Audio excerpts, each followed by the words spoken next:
Well, we're off to a fast start in the Premier League, at least as fast as you can start with just 3 games played, which, frankly, this early in the season doesn't mean anything. Today, though, we're not worried about that. Today, it's Bayern Munich and the European Super Cup. This is a good test for us. I think it'll be, well, a bellwether for how we're going to do the rest of the season.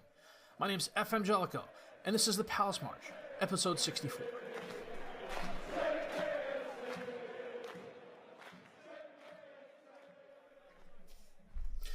And we'll start here today. As you can see, undefeated so far, which, like I said in the intro, is not that big a deal. Also, if you want to, in the comments below, it's the over-under on the number of times I had to record that intro. I'll give you a hint. It's more than 2. But after beating Chelsea in the Charity Shield, we were away at Burnley, and we shut them out 3-0. Correa, a player of the match game, he was just absolutely fabulous on defense. I brought him in to replace a Marty, and frankly because I think Sablick has topped out. And Sablick has been 2.5-star current, 5-star potential forever. And I know his traits have improved. His attributes have improved. I mean, I can go back and look when I first got him, and I can see they've gone up. It's just that he's not getting any better star-wise. And I think maybe he's topped out potential ability-wise. It could be a bug in the system. But that said, Correa had an absolute fabulous game. So did Cordy. He has stepped in, and he and Tonali are just 2 peas in a pod. The thing now is that I've got like 4 really good midfielders, and I play a 4-3-3. So I've got good depth, and it should allow me to get a good rotation going and keep players healthy. Eddie Nketiah got things off to a flying start, a goal in the first minute. Jacopo had a 42nd minute goal. Borja had a goal in the first minute of extra time. Thank you, FM. But really, this game wasn't in doubt. Burnley tried. Aaron Wan-Bissaka's there now. He had a pretty solid game. James Ward-Prowse is there as well. But they couldn't really put anything together. They had 9 shots, 2 on target. We had 23 and 10, and that was unbalanced. They had a minimal possession advantage that really didn't help them. Nketiah started because Gubbles is playing in the Olympics, and he's actually doing fairly decent there. And he rewarded me with a first-minute goal, so I can't complain about that. After Burnley, we were home against Southampton, and we beat them 3-1. Jacopo, a 5th-minute goal. Borja, a 60th-minute goal. Benasser, final nail in the coffin, a goal in the 68th minute. David Selke had a goal just before the end of the first half in the 47th minute. We had 11 shots, 8 on target. Southampton had 13 and 6. We were just a lot better in the box than they were. We were technically better. They had the possession advantage, but it really didn't help them. Our defense was better than theirs. Ben Chilwell got his first start, turned in a solid performance. Corey again, another solid performance. Gubbles came back from the Olympics and was average, which I kind of expected, but I wanted to get him back playing. Southampton tried. They had a couple of good attacks get broken up. Ramsden had some very nice saves, the 7-0, but Burnley is a weaker team this year, and that's one of the reasons I did start Ramsden. My goal is to rest Neca. He is the Brazilian under-23 starter now, I want to say, and it's possible he could get some senior team time as well, so he could be out quite a bit this season on international duty.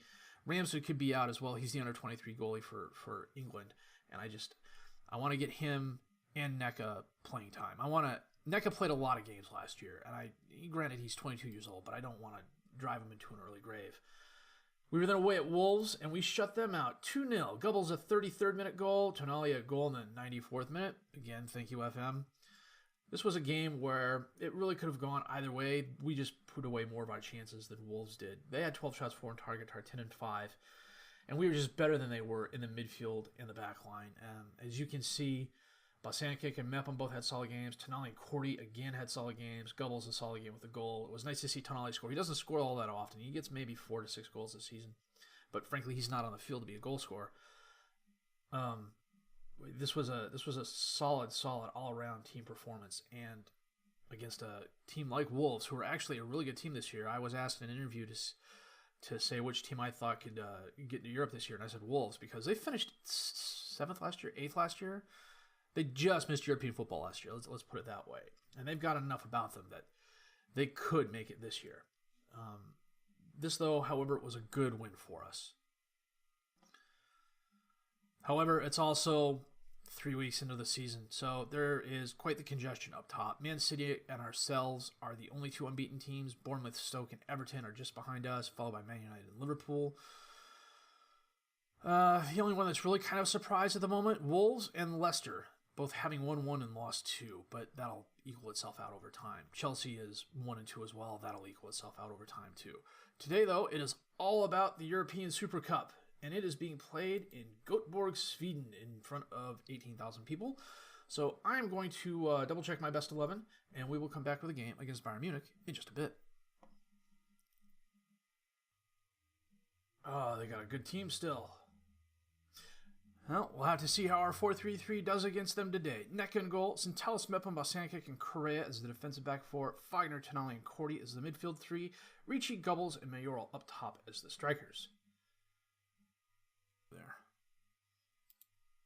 Bosankic, long pass. Mayoral holds it up, off Merritt. Oh, Gubbles gets it, gets the rebound. Merritt, another save, well done. Ricci crosses it in, Cordy's there, and he scores. That was nice by Cordy and Ricci, but wow, Merritt had several really good saves there. Looks like the defender got a foot in as well. Well, Merritt probably should have had that, but he made at least 2 blocks on the Mayoral kick and the rebound off of that were just really well done. Chiesa went out with an injury already. That's okay. I missed that. Neca sends it forward, knocked down. Cordy is there. Passes it out to Ricci. Oh, off. Did it hit Merritt or did it hit the post? Looked like it hit the post. Corner kick. Gubbles sends it in. Bosankic's there, but it's knocked away by Hummels. Centella stops it from going out of bounds, and the highlight ends. Centellas with the free kick. Up to Tonali. Out to Correa. Passes it up. Borges couldn't get to it in time. However, Bosankic rather is going to run that down. Over to Mepham. Back to Bosankic. To Mepham. To Bosankic. They keep going backwards. It's not good. Guys, you're 30 yards back from where you started. Jeez. Neca towards Gubbles. Taps it over to Mayoral. To Correa. Crosses it in. Ricci's there. Off the post. And Merritt picks it up before Ricci can get to it. Ran out of breath there. Merritt's had some very nice saves. Gubbles, the corner kick in again. Mepham's there with a nice header. And that is halftime. 12 shots, 7 on target for us to Bayern's 6-3. Cordy and Mepham with goals to give us a 2-0 lead. I thought maybe I had get stuck in on as a part of the tactic, but I don't. We just were picking up yellow cards. Centellas got one. Bosankic got one. Fagner just picked up one. Alava's shot curls just too far right. Paslak with a throw-in to Meyer. Back to Paslak. He crosses it in. Sane's there off the post. Knocked away by Bosankic.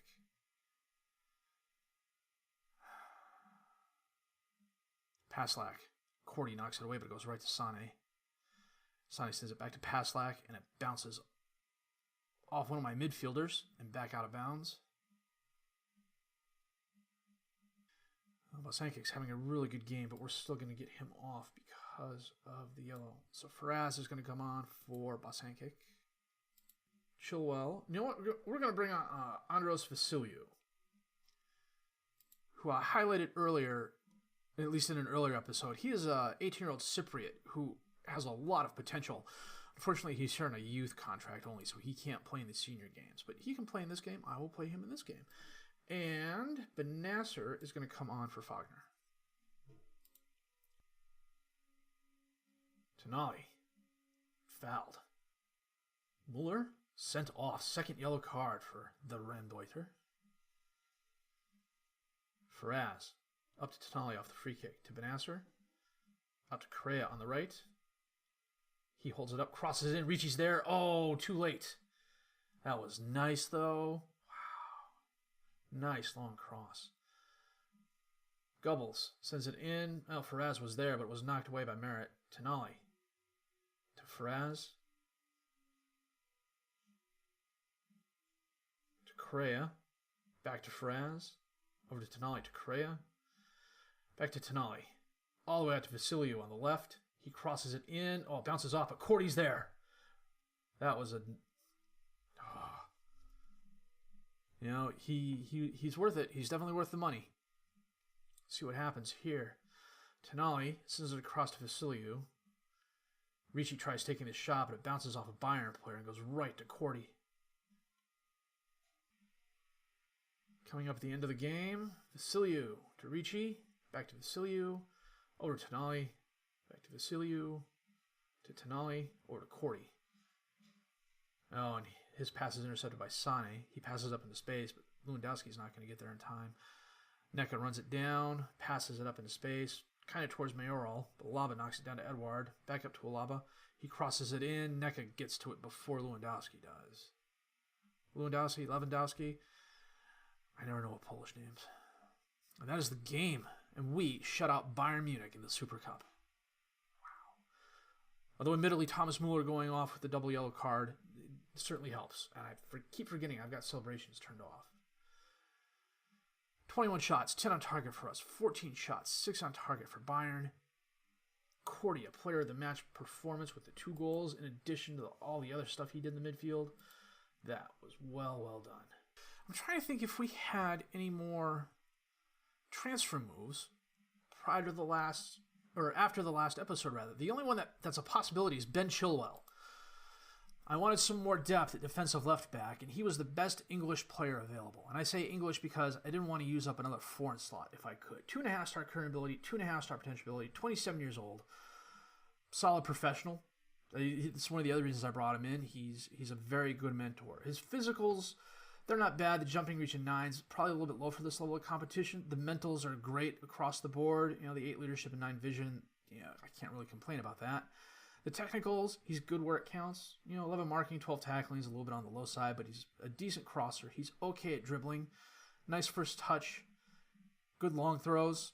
He's my not exactly long throw specialist, but he's the guy who does everything on the left side. Didn't cost me a lot of money. Got him for £2.2 million. It's after Cagliari got him for 2.5 last year after he was on loan from Leicester. They bought him for 2.5 and then they never played him. So he will definitely get starts for us. Between him and Centellas and Kirby, he will definitely see starts. So the group stages have not been drawn yet. However, I think what we are going to do is, could be 6 of one, half does the other. I could skip a lot of these games in between and come back for this particular Champions League group stage game.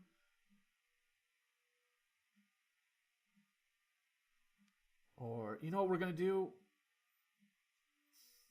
We'll split the difference. We'll play Man United at home. That means we're going to be skipping the Champions League game and the League Cup game, but then after Man United, we'll skip this Champions League game and come back for this one here in October. On paper, that briefs well. But then again, as I'm very fond of saying, Custer had a plan too. We'll see how that works out.